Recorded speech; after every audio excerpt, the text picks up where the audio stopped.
হয় বিটিআৰৰ যি চৰকাৰ ইউপিপিএল বিজেপিৰ যি মিত্ৰজোঁটৰ চৰকাৰ সেই চৰকাৰৰ 4টা বছৰ সম্পূৰ্ণ হৈছে আৰু 4টা বছৰ সম্পূৰ্ণ হোৱাক লৈ আচলতে বিটিআৰ চৰকাৰৰ ফালৰ পৰা তেওঁলোকে কাৰ্যসূচী হাতত লৈছে।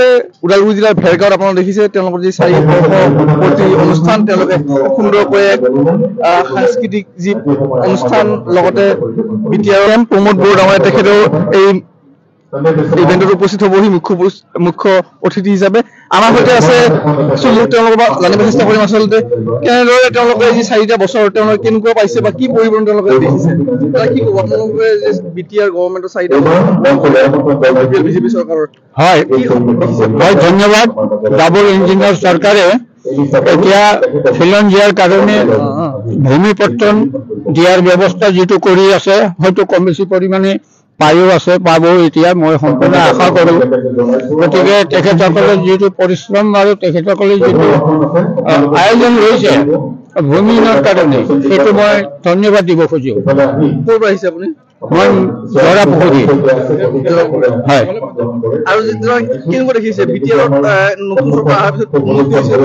হয় হয় এতিয়া বহুতখিনি পৰিৱৰ্তন হৈছে। ভিতৰুৱা ঠাইবিলাক ৰাস্তা পদূলি হৈছে বা স্কুলবিলাক মেৰামতি হৈছে আৰু নিবনুৱা ল'ৰাবিলাকৰ চাকৰি বাকৰিৰ ব্যৱস্থাও হৈ আছে। হয়তো 4 বছৰৰ কেঁচুৱা এটাই কিমান কি কৰিব, হ'লেও যিখিনি কৰি দেখাই আছে বৰ্তমান ভালে কৰে বুলি ভাবোঁ মই। মোৰ নাম গংগা শৰ্মা।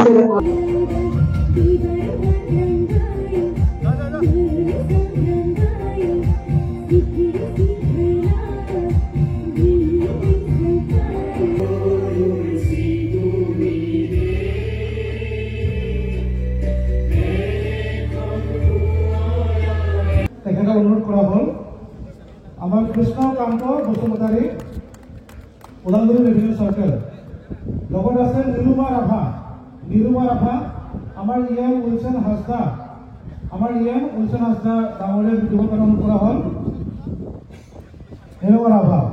এতিয়া আমি যাম কালাইগাঁও ৰেভিনিউ চাৰ্কেল। কালাইগাঁৱৰ আমাৰ মিষ্টাৰ মছেদ আলী, আমি অনুৰোধ কৰিম আমাৰ দিগন্ত বৰুৱা ডাঙৰীয়া দিবৰ কাৰণে এইখিনি মোক কৰিব।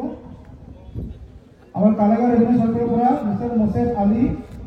দ্বিতীয়তে আমাৰ কৃষ্ণকান্ত বড়ো, আমি অনুৰোধ কৰিম আমাৰ নৰেন্দ্ৰ নাৰ্জাৰী তেখেতক এই পাঠ্যক্ৰম কৰিবৰ কাৰণে। তেখেত কৃষ্ণকান্ত বড়ো।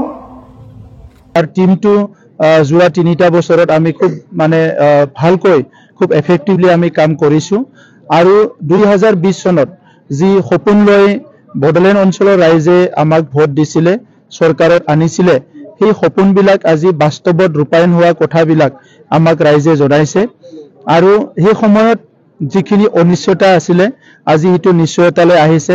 সেই সময়ত যিটো ইনচিকিউৰিটি আছিলে, মানুহৰ নিৰাপত্তাহীনতা আছিলে, এইটো আজি নিৰাপত্তা চবে পাবলৈ সক্ষম হৈছে।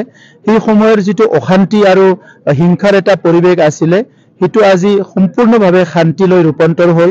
সেই সময়ত মানুহে সপোন দেখা সকলো এৰি দিছিলে, কিন্তু আজি মানুহৰ পুনৰ হপছ এণ্ড এছপিৰেশ্যন মানুহৰ মাজলৈ আহিছে আৰু সেই সময়ৰ যিটো শিক্ষা, সামাজিক, অৰ্থনৈতিক আমাৰ মাজত যিটো ইণ্টিগ্ৰিটি, যিটো ভাতৃত্ববোধ এইবিলাক বিনষ্ট হৈছিলে, আজি লাহে লাহেকৈ সেইটো সম্পূৰ্ণ হোৱা চবে দেখিবলৈ পাইছোঁ। সেইকাৰণে যিটো ট্ৰেন্সফৰ্মেশ্যনৰ এটা উদ্দেশ্য লৈ পেলাই আমি কাম কৰিছিলে, আজি বড়োলেণ্ডত যদিও এইটো এখন কাউন্সিল চৰকাৰ, এই ট্ৰেন্সফৰ্মেশ্যনটো আনাত আমি সক্ষম হৈছোঁ আৰু এই বিশেষ দিনত আমি ভাৰতৰ প্ৰধানমন্ত্ৰী নৰেন্দ্ৰ মোদী ডাঙৰীয়াক ধন্যবাদ দিব লাগিব। 2020 চনৰ যিটো শান্তি চুক্তি হ'ল বড়োলেণ্ডৰ আমাৰ বিভিন্ন সংগ্ৰামীসকলৰ লগত, সেই শান্তি চুক্তিটো ভাৰতবৰ্ষতে এটা উল্লেখ ল'বলগীয়া শান্তি চুক্তি বুলি আজি প্ৰধানমন্ত্ৰী ডাঙৰীয়াও কৈছে। কাৰণ বহুত শান্তি চুক্তি হৈছে, ক'ৰবাত সফল হোৱা দেখা নাই, কিন্তু আমাৰ ইয়াত শান্তি চুক্তি হোৱাৰ পিছত 100% সফল হোৱা আজি দেখিবলৈ পাইছে।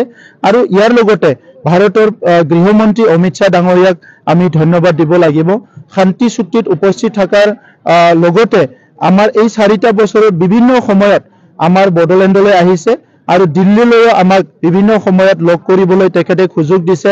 বিটিআৰ চুক্তি ৰূপায়ণ কৰাৰ লগতে আমাৰ বিভিন্ন জ্বলন্ত সমস্যাবিলাক সমাধান কৰাত তেখেতে সহায় কৰিছে আৰু বৰ্তমানৰ অসমৰ মুখ্যমন্ত্ৰী তাহানিৰ cabinet minister doctor Himanta Biswa Sarma ডাঙৰীয়াক ধন্যবাদ দিব লাগিব তেখেতৰ দীঘলীয়া এটা ৰাজনীতিক উপলব্ধি আৰু বিভিন্ন জাতি জনগোষ্ঠীৰ সমস্যাবোৰক তেখেতে যিমান ভালকে বুজি পায় এই তেখেতৰ এই গোটেই উপলব্ধিৰ কাৰণে 2020 চনৰ শান্তি চুক্তিত তেখেতে আগৰণুৱা ভূমিকা লৈছে আৰু ইয়াৰ পিছত আমাৰ চৰকাৰ গঠন কৰাত সকলো দিশতে তেখেতে সহায় কৰাৰ লগতে আজিও আমাৰ বিটিআৰ অঞ্চলৰ 35 লক্ষ জনসাধাৰণক কেনেকৈ আগুৱাই লৈ যাম আমাক প্ৰত্যেকটো মুহূৰ্ততে গাইড কৰি আছে